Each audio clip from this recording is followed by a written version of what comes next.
एक बार फिर से स्वागत है मेरे इस YouTube चैनल पे दोस्तों। आज हम पढ़ने जा रहे हैं हिस्ट्री का चैप्टर नंबर 4, जिसका नाम है विचारक, विश्वास और इमारतें।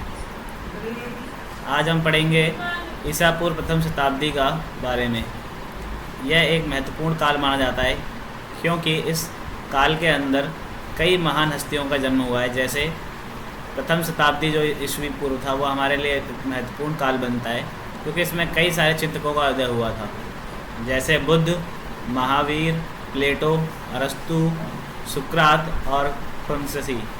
इन सब विद्वानों ने जीवन के रहस्य को समझने की कोशिश की और इन्होंने अपने अपने तरीके से जीवन के विषय में अपनी विचारों को रखा। अब हम नेक्स्ट टॉपिक के बारे में बात करते हैं, जैन धर्म के बारे में। जैन धर्म के संस्थापक ऋषभ देव माने जाते हैं। उनका जो प्रमुख सिद्धांत है वो है नियतिवाद। नियतिवाद अर्थात सब कुछ भाग्य और नियति के अधीन है, यानी कि यह लोग भविष्य के अंदर भाग्य पे विश्वास रखते हैं और यह मानते हैं कि पहले से ही चीज़ें क्या हैं, निश्चित हैं आपके जीवन के अंदर। यानी आपके साथ क्या होगा यह पहले से ही लिखा हुआ है, आप उसको ना तो टाल सकते हैं और ना ही बदल सकते हैं। जैन शब्द जिन शब्द से निकला है, जिसका अर्थ होता है विजेता। जैन धर्म ग्रंथों का संकलन जो था अंतिम रूप से 500 ईस्वी के आसपास गुजरात के वल्लभी में हुआ। जैन धर्म भारत के प्राचीन धर्मों में से एक है। जैन धर्म की शिक्षाएं जो थी वो 6ठी शताब्दी ईसा पूर्व से पहले भारत में प्रचलन में थी। जैन परंपरा के अनुसार महावीर से पहले 23 शिक्षक हो चुके थे, यानी इनसे पहले और भी लोग जैन परंपरा के बारे में लोगों को शिक्षित कर चुके थे और इन सभी शिक्षकों को तीर्थंकार कहा जाता था, यानी कि वे महापुरुष जो पुरुष और महिला को जीवन की नदी के पार पहुंचाते हैं। देखिए दोस्तों, तीर्थंकार का अर्थ होता है कि वह महापुरुष जो महिलाओं को या पुरुषों को उनके जीवन की नदी के पार पहुंचाते हैं, यानी उनकी जीवन की नैया को पार लगाते हैं। महावीर जो थे वो जैन धर्म के 24वें तीर्थंकार थे। जैन धर्म के पहले तीर्थंकार ऋषभ देव माने जाते हैं। जैन धर्म के 23वें तीर्थंकार पार्श्वनाथ जी थे। तीर्थंकार का शाब्दिक अर्थ है संसार से पार होने के लिए घाट या फिर तीर्थ का निर्माण करने वाला। यानी कि जैन धर्म के अंदर जितने भी संस्थापक, जैसे ऋषभ देव से लेकर के महावीर तक, सभी के सभी तीर्थंकार थे और प्रथम तीर्थंकार ऋषभ देव जी ने इस धर्म का संस्थापक माना गया है। यह अयोध्या के इच्छावाकु राजवंश से संबंधित थे और इनका प्रतीक चिन्ह था ऋषभ। हिंदू पुराणों में नारायण का अवतार माना गया है। ऋषभ देव का पहली बार उल्लेख ऋषभ वेद से मिलता है। दूसरे तीर्थंकार का नाम है अजीतनाथ, जो पहली बार इनका उल्लेख यजुर्वेद में मिलता है। और 19वें तीर्थंकार मल्लीनाथ, जिनको नेमिनाथ के नाम से भी जाना जाता है, जो कि वासुदेव कृष्ण के समकालीन भी थे। यहाँ नोट करने वाली बात यह है कि अभी तक प्रथम 22 तीर्थंकारों को ऐतिहासिकता एवं प्रामाणिकता को स्वीकार नहीं किया गया है। 23वें तीर्थंकार जिन्हें पार्श्वनाथ के नाम से जाना जाता है, इनका जन्म महावीर के करीब 250 वर्ष पूर्व काशी राज्य में हुआ था। इनका पिता का नाम अश्वसेन था और माता का नाम वामा। गृह त्याग 30 वर्ष की उम्र में इन्होंने कर दिया था। वास्तविक ज्ञान की प्राप्ति इन्हें 24वें दिन हुई थी। इनका प्रतीक चिन्ह जो है वह सर्प है। इनको उपाधि जो मिली है वो निर्गत उपाधि है। यहाँ पे नोट करने वाली बात है कि निर्गत का शाब्दिक अर्थ क्या होता है, जो बंधन रहित हो, जिसके ऊपर कोई बंधन ना हो, जिसने सभी बंधनों को तोड़ दिया हो। हम बात करते हैं महावीर स्वामी के बारे में।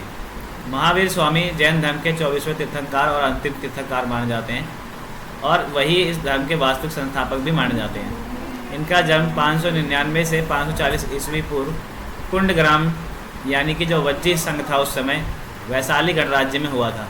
इनके पिता का नाम सिद्धार्थ और माता का नाम त्रिशला था, जो कि लिच्छवी शासक चेतक की बहन थी। ये ज्ञातृकुल से आती थी और स्वयं का नाम वर्धमान रखा उन्होंने।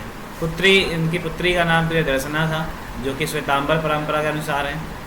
इनकी ज्ञान प्राप्ति भाद वैशाख शुक्ल दशमी के ऋजु बालुकु नदी के किनारे साल वृक्ष के नीचे भगवान महावीर को कैवल्य ज्ञान की प्राप्ति हुई थी। जिन किसे कहते हैं, जो इंद्रियों को विजेता हो और इन्होंने अपना जो प्रथम स्थान जहाँ पे इन्होंने अपना उपदेश दिया था उसका नाम है विपुलांचल पहाड़ी, राजगृह के मेदपुर में स्थित है। इनके जो प्रथम शिष्य थे उनका नाम है जमाली, जो महावीर के दामाद भी थे। प्रथम शिष्या का नाम था इनके चंदना, और उपदेश की भाषा जो थी इनके वो प्राकृत थी। उस समय संस्कृत के अलावा प्राकृत भाषा ही चलती थी। और इनके अनुयायियों में उस समय के बड़े बड़े राजा जैसे बिंबिसार, अजातशत्रु, उदयन, चंद्रगुप्त मौर्य, अमोघ वंश जैसे बड़े बड़े शासक इनके यहाँ पे ज्ञान प्राप्ति के लिए आते थे। दक्षिण के अनुयायी वंश जैसे गंग वंश, राष्ट्रकूट वंश, कदम वंशु, चालुक्य वंश, ये सब इनके अनुयायी थे। महावीर का नाम वीर या फिर अतिवीर या सन्मति भी कहते हैं उन्हें। महावीर का जो प्रतीक चिन्ह है वो है सिंह। 72 वर्ष की आयु में उनका पावा विहार महावीर स्वामी का निर्वाण हो गया, यानी उनकी यहाँ पर मृत्यु हुई थी इस जगह पर। जैन धर्म के उत्तराधान सूत्र के अनुसार महावीर का जन्म जो है पहले ऋषभ दत्त की पत्नी देवनंदा के गर्भ से होने वाला था, लेकिन देवताओं को यह स्वीकार नहीं था कि तीर्थंकार का जन्म किसी ब्राह्मण परिवार में हो। अंततः इंद्र भगवान ने इन्हें त्रिशला के गर्भ में स्थानांतरित कर दिया।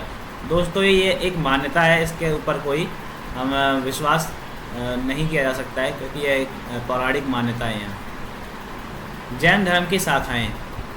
जैन धर्म की शाखाओं को हम 2 भागों में बांट सकते हैं। एक है श्वेतांबर। इस शाखा के लोग श्वेत वस्त्र धारण करते हैं, इसलिए इसका नाम श्वेतांबर है। दूसरी शाखा का नाम है दिगंबर। इस शाखा के लोग वस्त्र नहीं पहनते एवं नग्न रहते हैं। और जैन साधु और साध्वियों के बारे में अगर हम बात करें तो वह 5 प्रकार के व्रत रखते हैं। पहला व्रत है अहिंसा, यानी कि हत्या ना करना, किसी भी जीव की हत्या ना करना। दूसरा जो उनका व्रत है वो है सत्य, यानी सत्य के मार्ग पे चलना और झूठ कभी ना बोलना। तीसरा जो उनका व्रत है वो है अस्तेय, यानी कि चोरी ना करना, जो भी आपके पास है उसी में खुश रहना। और चौथा व्रत जो है उनका है अपरिग्रह, यानी धन इकट्ठा ना करना। इस व्रत का कहना है कि भाई ज़्यादा धन इकट्ठा कर लेने से इंसान लोभी और लालची हो जाता है, इसलिए ज़्यादा धन इकट्ठा नहीं करना चाहिए। 5वां व्रत जो है जैन और साधु और साध्वियों को रखना होता है वो है ब्रह्मचर्य का पालन करना, यानी कि शादी और विवाह नहीं करना होता उन्हें। यहाँ नोट करने वाली बात यह है कि 23वें तीर्थंकार तक ये 4 थे, और बाद में ये 5वां जो ब्रह्मचर्य वाला है ये सिद्धांत जोड़ा गया था। प्रसिद्ध जैन तीर्थ स्थल क्या हैं? ये वे पर्वत जिन पर प्रसिद्ध जैन तीर्थ स्थित हैं, जिनमें से संवेद शिखर जो कि झारखंड में स्थित है, यह जैनों का प्रसिद्ध तीर्थ स्थल है। इसके बाद शत्रुंजय जो कि गुजरात में है, ये जैन धर्म का प्रसिद्ध तीर्थ स्थान है। इसके बाद गुजरात के अंदर ही एक गिरनार नाम की जगह है, वहाँ पर भी जैनों का प्रसिद्ध मंदिर है। अगर हम बात करें जैन धर्म की प्रमुख गुफाओं की जहाँ पे उनके बारे में उल्लेख मिलता है वो है उड़ीसा के अंदर उदयगिरी और खंडगिरी पर्वत, और महाराष्ट्र के अंदर एलोरा के जो मंदिर हैं वो जैन धर्म की बारे में हमें जानकारी देते हैं। प्रमुख जैन मंदिरों की अगर हम बात करें तो इनमें श्रवणबेलगोला जो कि कर्नाटक में है, और पालती ताड़ा जो कि गुजरात में है। तीसरा रणकपुर राजस्थान के अंदर। चौथा देलवाड़ा जो कि राजस्थान में है, और पावा जो कि बिहार में है। और महावीर का जैन मंदिर वो भी राजस्थान के अंदर है। जैन धर्म की अवधारणा की अगर हम बात करें तो जैन धर्म की सबसे महत्वपूर्ण अवधारणा यह है कि भाई संपूर्ण विश्व जो है वो प्राणवान है, यानी हर एक वस्तु के अंदर जीवन पाया जाता है, चाहे वो टेबल हो या कुर्सी हो या कोई भी वस्तु। संपूर्ण विश्व के अंदर जो भी चीज़ें आती हैं उनके अंदर प्राण बसता है। यह जैन धर्म की मान्यता है। यह मानता है कि पत्थर, चट्टान और जल में भी जीवन होता है। जीवों के प्रति अहिंसा, खास करके इंसानों के प्रति, जानवरों, पेड़ पौधे और कीड़े मकोड़ों को ना मारना जैन धर्म का केंद्र बिंदु है। यानी यह बिल्कुल भी हिंसा में विश्वास नहीं रखते हैं, अहिंसा के मार्ग पर चलने की सदा नीति को सुझाते हैं। जैन अहिंसा के सिद्धांत ने संपूर्ण भारतीय चिंतन परंपरा को प्रभावित किया है। आपको पता होगा कि भाई महात्मा गांधी का भी एक सिद्धांत है जिसका नाम है अहिंसा परमो धर्म, यानी अहिंसा जो है वो सबसे बड़ा धर्म है जिस पे हम लोगों को चलना चाहिए। उन्होंने भी यह जो सिद्धांत है वो जैन धर्म से ग्रहण किया था। जैन मान्यता के अनुसार जन्म और पुनर्जन्म का चक्र कर्म के द्वारा निर्धारित होता है, यानी आपका जन्म और पुनर्जन्म इस बात पर निर्भर करता है कि आपने किस तरह के कर्म किए हैं। और कर्म के चक्र से मुक्ति के लिए आपको जैन धर्म कहता है कि 2 चीज़ें करनी होंगी। पहली वो है त्याग और दूसरी चीज़ है तपस्या। इन 2 चीज़ों की ज़रूरत होती है इस कर्म के चक्र से निकलने के लिए। यह संसार के त्याग से भी संभव हो जाता है। अब हम नेक्स्ट बात करते हैं दूसरे धर्म बौद्ध धर्म के बारे में, जो कि जैन धर्म के ही समकालीन था। तो बौद्ध धर्म एक प्राचीन और महान धर्म है जो कि भारत से ही निकला है और महात्मा बुद्ध ने बौद्ध धर्म की स्थापना की है। बौद्ध धर्म की स्थापना कही जाती है कि लगभग 6वीं शताब्दी ईसा पूर्व में हुई और ईसाई और इस्लाम धर्म के बाद यह दुनिया का तीसरा सबसे बड़ा धर्म है बौद्ध धर्म। इस धर्म को मानने वाले ज़्यादातर लोग चीन, Japan, Korea, Thailand, Cambodia, Sri Lanka, Nepal, Bhutan और भारत से हैं। महात्मा बुद्ध बौद्ध धर्म के संस्थापक माने जाते हैं। इनका पूरा नाम गौतम बुद्ध है। बचपन के नाम इनका सिद्धार्थ था और इनका जन्म 563 ईसा पूर्व में हुआ है। इनका जन्म स्थान लुम्बिनी जो कि नेपाल में है और पिता का नाम शुद्धोधन था और माता का नाम माया देवी और सौतेली माँ का नाम प्रजापति गौतमी। ये शाक्य वंश से जुड़ाव रखते थे। इनकी पत्नी का नाम यशोधरा था, पुत्र का नाम राहुल और ये गौतम गोत्र से आते थे, इसलिए इनका नाम गौतम बुद्ध था। राज्य का नाम ये शाक्य गणराज्य से थे और उसकी राजधानी कपिलवस्तु थी। ज्ञान की प्राप्ति पुनपुन नदी के किनारे वट वृक्ष के नीचे पुरनवेला जो कि बोध गया नामक स्थान पर इनकी प्रसिद्ध है बिहार के अंदर, और हम उन लोग उसको बोध गया के वृक्ष के नाम से भी जानते हैं। यहाँ नोट डाउन करने वाली जो बात है वो है कि शाक्य वंश के होने के कारण शाक्य मुनि व गौतम गोत्र के होने के कारण गौतम बुद्ध कहलाए वो, यानी वो अपने वंश और अपने गोत्र दोनों को नामों को जोड़ करके उनका नाम गौतम बुद्ध पड़ गया। उन्होंने अपना प्रथम उपदेश जो था वो सारनाथ, काशी अथवा वाराणसी के से 10 किलोमीटर पूर्वोत्तर में स्थित प्रमुख बौद्ध तीर्थ स्थल है, वहाँ पर उन्होंने अपना प्रथम उपदेश दिया और ज्ञान प्राप्ति के पश्चात गौतम बुद्ध ने अपना प्रथम उपदेश यहीं दिया था, जिसे धर्मचक्र प्रवर्तन का नाम भी दिया जाता है। इनके प्रथम शिष्य का नाम तपस्सु एवं भल्लीनाथ नामक बंजारे या वड़िक्को गया में था। इनके प्रधान शिष्य थे उपाली, प्रिय शिष्य आनंद और प्रथम शिष्या मौसी यानी कि प्रजापति गौतमी, और उपदेश की भाषा जो होती थी इनके वो थी पाली भाषा। सर्वाधिक उपदेश देने का स्थान इनका जो है वो है श्रावस्ती। बुद्ध के अनुयायी शासक बिंबिसार, अजातशत्रु, प्रसेनजित, उदयन, प्रद्योत, अवंती पुत्र। बौद्ध धर्म को आश्रयदाता देने वाले शासक अशोक, हर्षवर्धन, कनिष्क, मिनेंडर, इन सभी शासकों ने अशोक के बौद्ध धर्म को काफ़ी ज़्यादा फैलाया। खास करके अशोक ने काफ़ी सारे स्तूप बनवाए। बुद्ध के जीवन काल से संबंधित कुछ उनके जीवन स्थान को हम अगर बात करें तो पहला स्थान है लुम्बिनी जहाँ उनका जन्म हुआ, सारनाथ जहाँ उन्होंने अपना पहला उपदेश दिया, कपिलवस्तु, बोध गया और कुशीनगर जहाँ पे कुशीनारा के अंदर उन्होंने अपना निर्वाण की प्राप्ति की। अष्ट महास्थान लुम्बिनी, सारनाथ, गया, कुशीनगर, श्रावस्ती, राजगृह, वैशाली और सकास्य। उन्होंने अपना अंतिम उपदेश कुशीनगर में 120 साल के समुद्र के पास दिया था। इनकी मृत्यु जो थी वो कुशीनगर में हिरणवती नदी के किनारे 483 ईसा पूर्व में कही जाती है कि इनकी मृत्यु 483 ईसा पूर्व में हुई थी।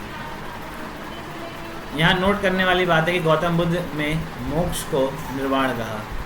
निर्वाण का शाब्दिक अर्थ होता है दोस्तों दीपक का बुझ जाना। महात्मा बुद्ध की मृत्यु को महापरिनिर्वाण कहा गया और मृत्यु के पश्चात महात्मा बुद्ध को अजिताभ कहा गया। बौद्धों के अंदर त्रिरत्न हैं, बुद्ध, धम्म और संघ। दर्शन की अगर हम बात करें तो यह अनीश्वरवादी पुनर्जन्म में विश्वास रखते हैं। पंच स्कंद यानी रूप, वेदना, संज्ञा और विज्ञान और संस्कारों में बिलीव रखते हैं। निर्वाण की जो संकल्पना है वो बौद्ध धर्म के अंदर काफ़ी प्रचलित है। निर्वाण का शाब्दिक अर्थ होता है दीपक का बुझ जाना या ठंडा पड़ जाना, अर्थात वह अवस्था जब चित्त की मलिनता समाप्त हो जाती है तथा तृष्णाओं और दुखों का अंत हो जाता है। बुद्ध द्वारा देखे गए 4 दृश्य, जब उन्होंने अपने राजमहल से निकल करके यात्रा की तो उन्होंने सबसे पहले दुनिया के अंदर जो 4 दृश्य देखे वो कौन से थे। पहला दृश्य जो उन्होंने देखा था वो था एक बूढ़ा व्यक्ति, दूसरा एक बीमार व्यक्ति, तीसरा और एक लाश और अंत में एक सन्यासी। तो उन्होंने ये तीनों दृश्य देखने के बाद जो चौथा दृश्य देखा सन्यासी को, तो उन्होंने पाया कि सन्यासी जो है सारी चीज़ों से मुक्त है और लगभग उसका जीवन जो है सुखमय लगा उन्हें, और उन्होंने निश्चय किया कि वो भी एक सन्यासी का रूप धारण कर लेंगे। बुद्ध की शिक्षाओं की अगर हम बात करें तो बुद्ध की शिक्षाएं त्रिपिटक में संकलित की गई हैं उनके शिष्यों के द्वारा। त्रिपिटक को 3 टोकरियाँ भी कहा जाता है। त्रिपिटक क्या थे, हम उनकी बात करते हैं। तो पहला जो माना जाता है वो है सूत पिटक। इसमें बुद्ध की शिक्षाएं और बौद्ध धर्म का इंसाइक्लोपीडिया भी इसे कहा जाता है, क्योंकि सूत पिटक के अंदर बुद्ध की सारी शिक्षाओं को संकलित किया गया है। विनय पिटक जो दार्शनिक सिद्धांतों का संग्रह या दर्शन से जुड़े विषय हैं, और तीसरा जो है अभिधम्म पिटक, संघ संबंधी नियम जैसे दैनिक आचार विचार या विधि या निषेध, यानी क्या हम संघ के अंदर कर सकते हैं और क्या नहीं कर सकते हैं, या बौद्ध मठों में रहने वाले लोगों के लिए नियम का एक संग्रह था। घोर तपस्या और विषय शक्ति के बीच मध्यम मार्ग अपना करके गौतम बुद्ध लोगों को कहते थे कि हमें ना तो ज़्यादा घोर तपस्या करनी चाहिए, हमें बीच यानी मध्यम मार्ग अपनाना चाहिए, और दुनिया के दुखों से हम इस तरह से मध्यम मार्ग पर चल करके भी दुखों से मुक्ति पा सकते हैं। भगवान के विषय में लोग अक्सर उनसे पूछा करते थे कि भगवान है या नहीं, तो बताते थे कि यह ऐसा सवाल जो है बिल्कुल ही अप्रासंगिक है, और यह दुनिया जो है वो अनित्य है और लगातार जो है वो बदल रही है। इस दुनिया में कुछ भी स्थायी नहीं है, यानी कि कुछ भी परमानेंट नहीं है। यहाँ पे इस दुनिया में हमेशा इसके अंदर गतिशीलता बनी रहती है, इसके अंदर दिन प्रतिदिन कुछ ना कुछ नए बदलाव होते रहते हैं, और समाज का निर्माण जो है वह इंसानों ने किया है। क्योंकि उस समय जो प्रचलित अवधारणा थी वह यह माना जाता था कि समाज का निर्माण जो है एक दैवीय संस्था ने किया है, और बुद्ध कहते थे कि तुम सब अपने लिए खुद की ज्योति बनो, क्योंकि तुम्हें खुद की ही अपनी मुक्ति का रास्ता ढूंढना है, जिसको वो कहते हैं अपो दीपो भवा, जो कि बौद्ध धर्म का सबसे प्रमुख श्लोक भी है। इस दुनिया में दुख ही दुख है, गौतम बुद्ध कहते थे, और इसका कारण जो है वो हमारी इच्छाएं हैं, लोभ और हमारी जो लालच है, उसके कारण हम इस दुनिया में जो है दुखों को भोगते हैं। यदि अगर हम अपनी सारी इच्छाओं को समाप्त कर दें तो हमें दुख और कभी भी इस दुनिया में दुख का अनुभव नहीं होगा। धन्यवाद दोस्तों, आज के लिए हमने बौद्ध धर्म की इतनी शिक्षाओं को पढ़ा। उम्मीद करता हूँ कि आप सभी लोग अपने टेस्ट और अपने पेपर को लेकर रिवीजन करेंगे। धन्यवाद दोस्तों, फिर से मिलते हैं नए वीडियो में।